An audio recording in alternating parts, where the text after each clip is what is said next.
शाम को 4 बजे का समय था और शाम को 4 बजे एक गांव के अंदर से एक महिला निकलती है जो कि 28 साल की थी, खूबसूरत थी और नवयौवन से भरपूर थी।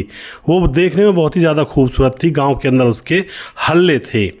गांव से निकलती है, हाथ में दराती होती है और खेत की तरफ जा रही थी चारा लेने के लिए।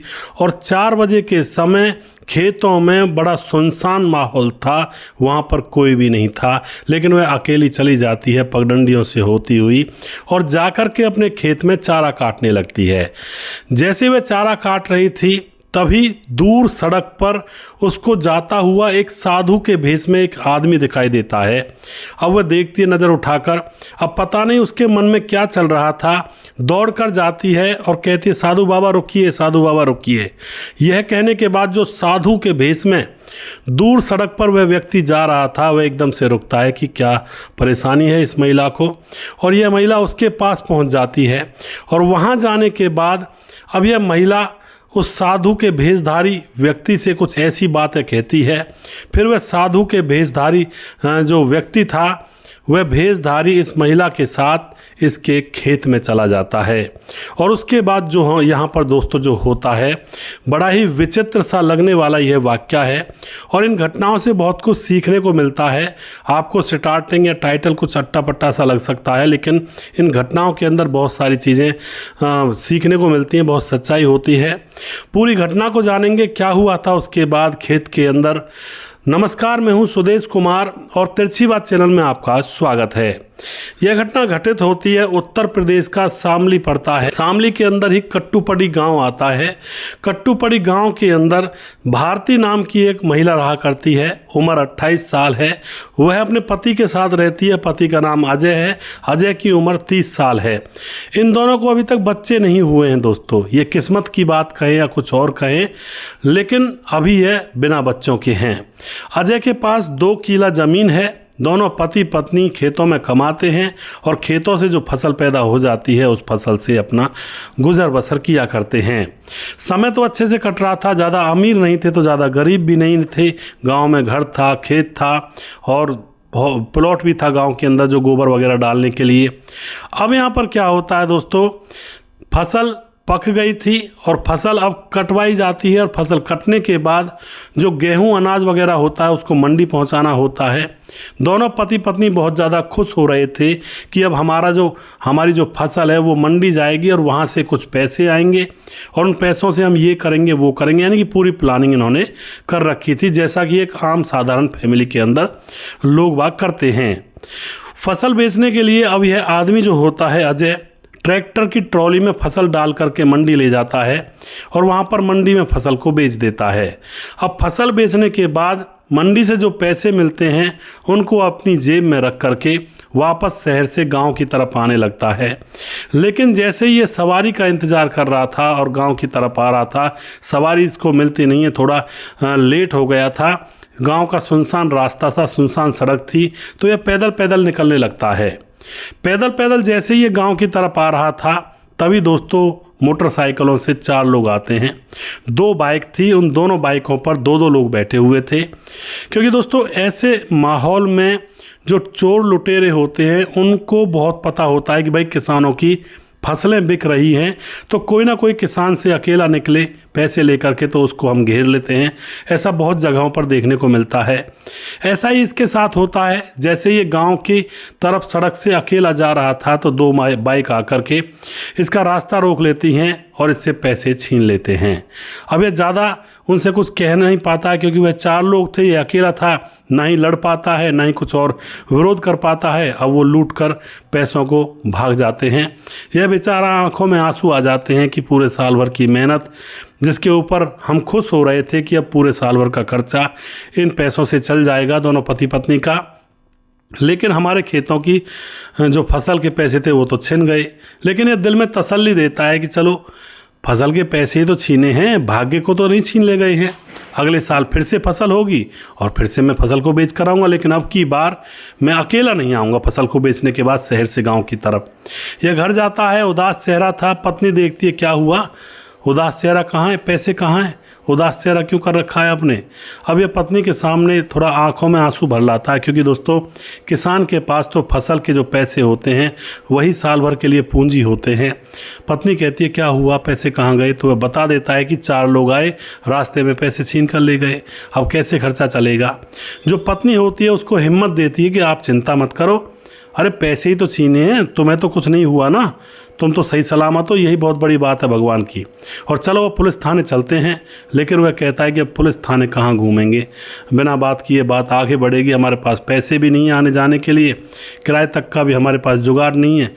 तो उसके बाद पत्नी मान जाती है कि ठीक है चलो हम कुछ और करेंगे, अब की बार इस साल में जब तक फसल पैदा होगी उससे पहले हम कोई छोटा मोटा काम कर लेंगे, तुम चिंता मत करो। अब तो जो पत्नी होती है पति से कहती है कि ऐसा करते हैं, अब की बार देखो मुझे गोलगप्पे बनाने अच्छी तरह से आते हैं और इतने टेस्टी बनाती हूँ, तुम्हें तो पता है बाजार में भी इतनी टेस्टी नहीं बनते हैं। दोस्तों गाँव देहात में जब किसी के पास तंगी होती है ना, बाजार से जब सामान नहीं खरीद सकते हैं, वह बहुत से घर ऐसे होते हैं और ज़्यादातर किसानों के घरों में ये चीज़ें देखी जाती हैं। किसी चीज़ को खाने का मन कर रहा है, जैसे मान के चलो जलेबी है, कभी कभी साल भर में जब फसल बिकती है तब जाकर 1-8 किलो जलेबी कुछ घरों में आती है। बच्चे खुश होते हैं कि अब अनाज की फसल बिकेगी तो जलेबी लाएंगे पापा, या फिर मिठाई लाएंगे, कुछ ना कुछ लाएंगे, तो तभी उनको खाने के लिए मिलती है मिठाइयाँ उन बच्चों को। और ये सच्चाई है, आजकल के दौर में जो बच्चे रह रहे हैं इनका तो मुंह बहरी है, कुछ भी ये डिमांड कर देते हैं तो गरीब से गरीब माँ बाप भी इनके कहते हैं एक तरह से हर डिमांड को पूरा करते हैं। लेकिन अब से 20 साल पहले अगर आप चले जाएं तो ये चीज़ें बड़ी रेयर मिला करती थी। बच्चे तरसा करते थे किसी किसी मिठाई के लिए, या फिर तो वो बैसाख में ही अपने माँ बाप जो होते हैं किसान होते हैं वो बैसाख में ही अपने बच्चों की इन इच्छाओं को पूरा किया करते थे और उसके बदले पहले काम करवा लेते थे बच्चों से, ये फसल में काम करो, उसके बाद जब बिकेगी फसल तो तुम्हारे लिए खाने के लिए ये चीज़ लाएंगे वो लाएंगे। कई बार ऐसा भी होता था साइकिल बिगड़ जाती थी, उसका टायर ट्यूब ख़राब हो जाता था तो माँ बाप यही कहते थे कि बेटा रुक जा, अभी फसल उठेगी, फसल उठने के बाद पैसे मिलेंगे और तुम्हारी साइकिल को साथ ले चलेंगे जब फसल बेचेंगे और वहीं से बनवा कर ले आएंगे, लेकिन काम करवाओ पहले, फसल को उठवाओ।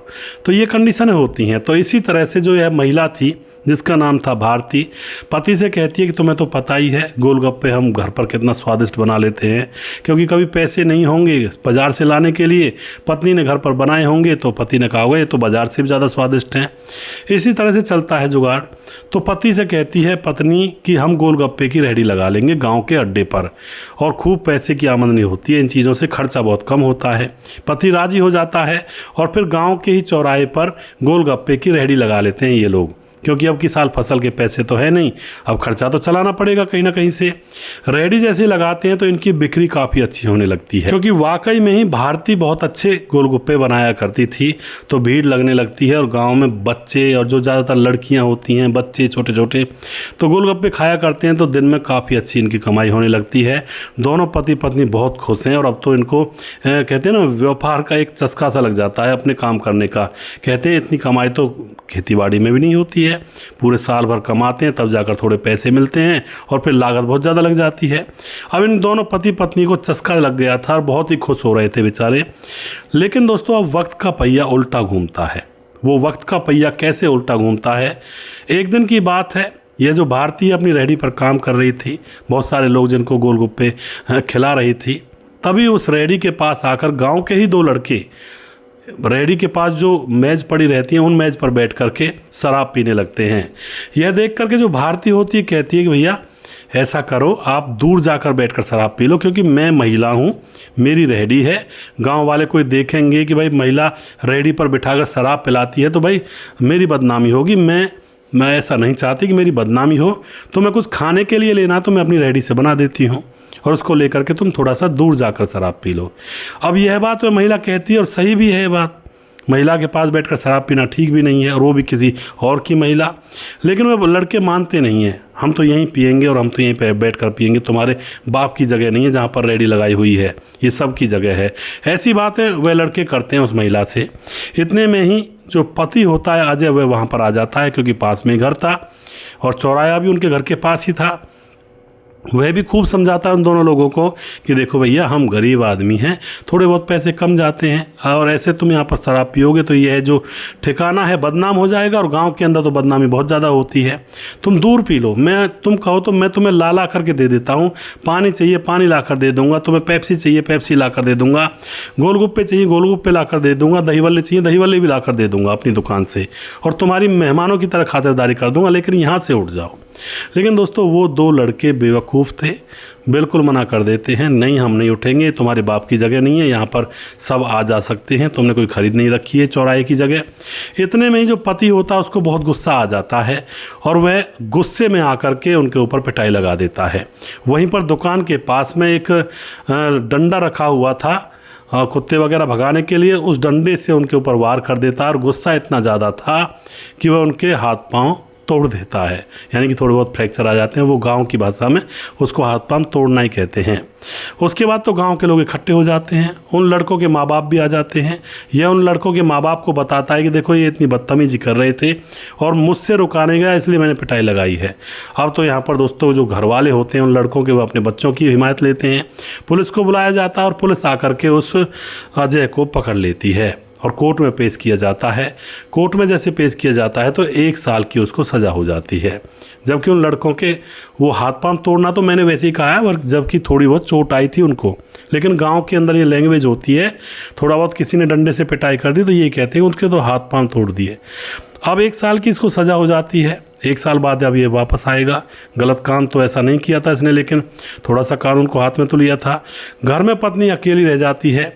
पत्नी देखने में बहुत ही सुंदर है, खूबसूरत है, और लड़ाई के दौरान वह लड़के यही तो कह रहे थे उस आदमी से कि ना कहीं तुम्हारी औरत सबसे ज़्यादा सुंदर है गांव में, और इतनी ऐसी सुंदर हमने बहुत देखी हैं, और तुम अपनी पत्नी के ऊपर इतरा रहे हो, ये कर रहे, मतलब ऐसी कुछ बातें वो कहते हैं। तभी यहाँ पर अजय उनके ऊपर डंडा चार्ज करता है। अब लड़की अकेली रह जाती है, भारती अकेली है, परेशान है। अब उसको खेती बाड़ी भी खुद ही करनी, खेतों में पानी लगाना, फसल पैदा करनी, और इधर घर का काम भी करना, खाना वाना बनाना, झाड़ू पोछा, और उधर जो दुकान खोली हुई थी उसको भी संभालना। एक आदमी कितना कर पाएगा दोस्तों, बहुत था ये जो इतना करना था। अब तो वह बेचारी अपना जैसे टाइम मिलता तो कभी दुकान को चलाती, और जैसे टाइम मिलता पशुओं के लिए खेतों से चारा लेने भी खुद ही पैदल पैदल चली जाया करती। ऐसे ये सिलसिला यहाँ पर चल रहा था, और तभी वह मोड़ आता है जिस मोड़ के बारे में मैंने कहानी के स्टार्टिंग में चर्चा की थी।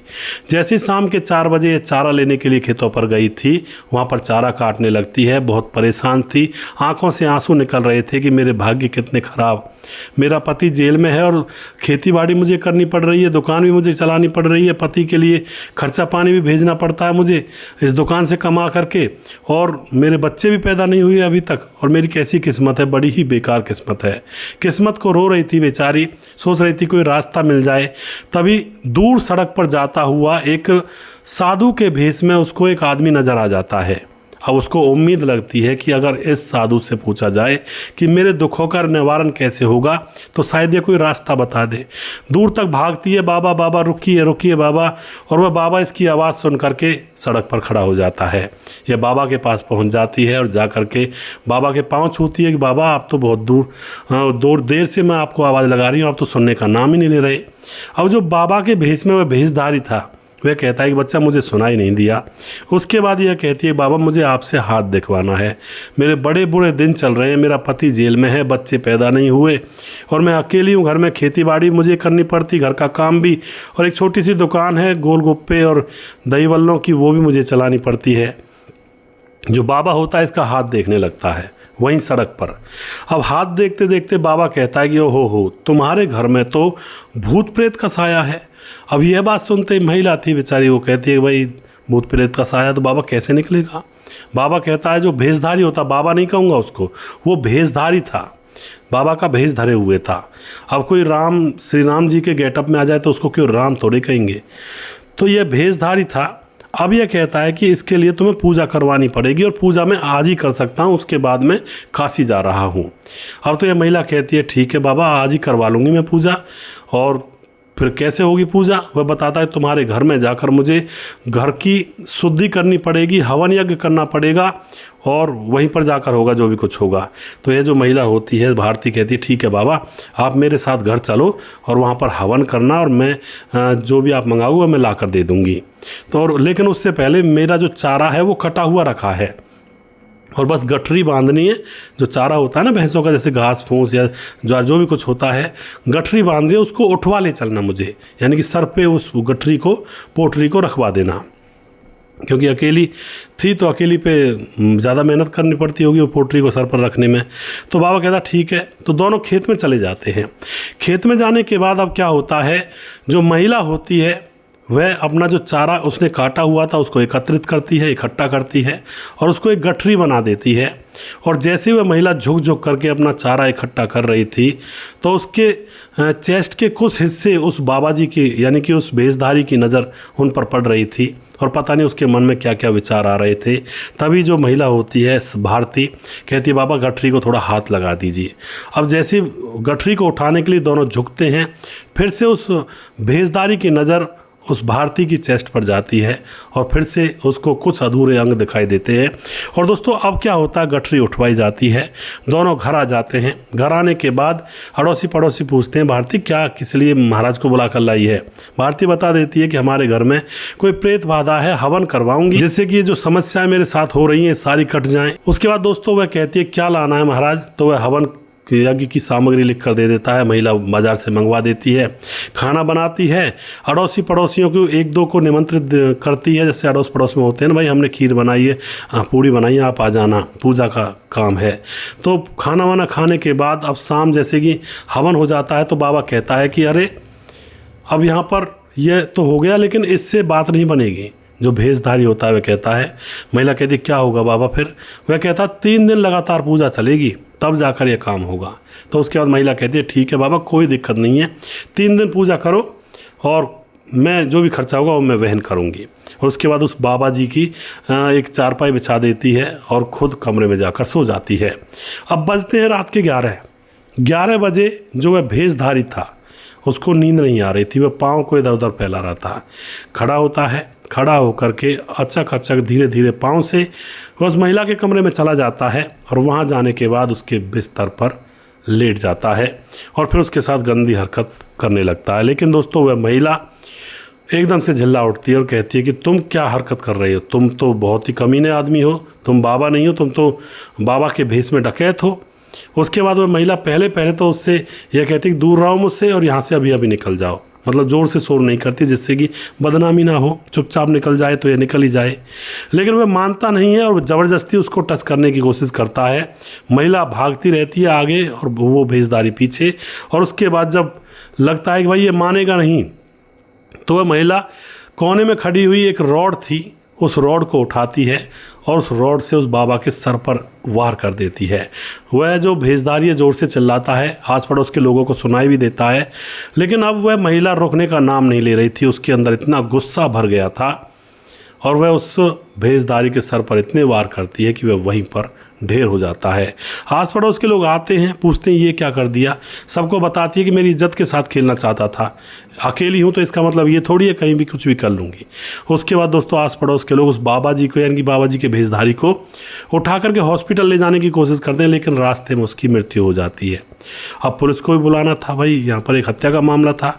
पुलिस आती है, इस औरत को अरेस्ट करती है, भारती को पूछती है कि क्या हुआ। बताती है कि मैंने अपनी इज्जत बचाने के लिए इसकी हत्या कर दी है और ना मेरा कौन सा ये दुश्मन था। ये माना ही नहीं, मैंने खूब मना किया था तू यहाँ से निकल जा और तू कोई संत नहीं है, तू तो मक्कार आदमी है कोई संत के भेष में। लेकिन यह निकला नहीं, इसने सोचा अकेली औरत है और इसको काबू में कर ही लूँगा। लेकिन उसके बाद मजबूरी में आकर मैंने उस रॉड से उसकी हत्या कर दी। ये सारी बात पुलिस में बताती है। लेकिन दोस्तों कानून के हिसाब से तो ये अपराध तो था ही, बेशक अपने बचाव में किया है लेकिन अपराध तो है। हाँ थोड़ी बहुत सज़ा कम हो सकती है क्योंकि बचाव में यह काम किया गया था। तो दोस्तों उस घर के अंदर पति पहले ही जेल में था और अब पत्नी भी जेल में चली गई। पति तो भले ही 1 साल बाद छूट आएगा लेकिन पत्नी का अब कोई भरोसा नहीं है। इस तरह से दोस्तों अब देखो यहाँ पर तो ना ही कोई हवस थी इस औरत के मन में, ना ही कोई चालाकी थी, ना ही किसी का बुरा चाह रही थी।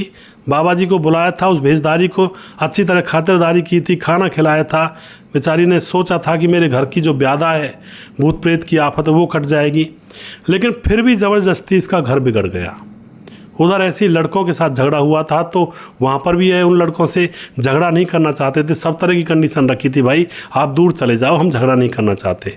लेकिन ज़बरदस्ती वहाँ पर झगड़ा हुआ, मार पिटाई हुई और पति जेल में चला गया। तो कई बार दोस्तों ये चीज़ें जब देखते हैं ना, भाई यहाँ पर तो किसी की गलती भी नहीं है, और फिर भी इन लोगों को इतनी सज़ा मिली। बसा बसाया घर उजड़ गया, अब घर के अंदर घास उगेगी, खेतों पर कोई फसल बोने वाला नहीं रहेगा, खेतों में भी फसल उजड़ जाएगी और फिर वहाँ पर भी घास होगी। तो ये जब कई बार इन चीज़ों को देखते हैं तो लगता है भाई देखो, ये कई बार ऐसी घटनाएं हमारे प्रारब्ध से घट जाती हैं। प्रारब्ध का मतलब होता है पिछले कर्मों में कोई ऐसा कर्म, यानी कि पिछले जन्मों में कोई ऐसा कर्म बिगड़ गया होगा जिसकी वजह से ये घटना हुई।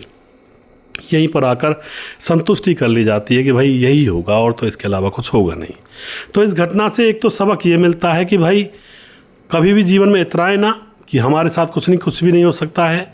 दूसरा सबक ये मिलता है कि अकेले अगर आप घर में हो तो बाहरी व्यक्ति को घर के अंदर कभी नहीं बुलाना चाहिए। आज के दौर में तो जो अपने हैं वो भी अकेलेपन का फ़ायदा उठा लेते हैं कई बार, यह तो बाहर का व्यक्ति था, यह फ़ायदा क्यों नहीं उठाएगा। कलयुग का कलिकाल है, बिल्कुल अपने आप को बचा कर रखना चाहिए, वरना कुछ भी हो सकता है। बहुत बुरा समय चल रहा है, बहुत बुरा दौर है। तो दोस्तों आप जो भी कुछ कहना चाहते हो इस घटना के बारे में अपनी राय कमेंट बॉक्स में लिख सकते हैं। और बार बार फिर से यही कहना चाहूँगा, भाई समय का कोई पता नहीं होता, कभी भी कुछ भी हो सकता है। जीवन में कभी घमंड ना करें, अपने जीवन को साधारणतः और पूर्णता से जिएं और प्यार और सद्भावना से जिएं। लास्ट में कुछ भाइयों के नाम लेना चाहता था मैं, लेकिन अब वीडियो ज़्यादा बड़ा हो गया है, तो इस वीडियो में प्लीज़ मैं नाम नहीं ले रहा हूँ। अगले वीडियो में आप सभी का नाम लूँगा, क्योंकि वीडियो बहुत बड़ा हो गया है, कहानी थोड़ी थी ही ऐसी। अगला वीडियो बहुत जल्दी फिर से लेकर आऊँगा, तब तक आप खुश रहें, सावधान रहें। जय हिंद, जय भारत।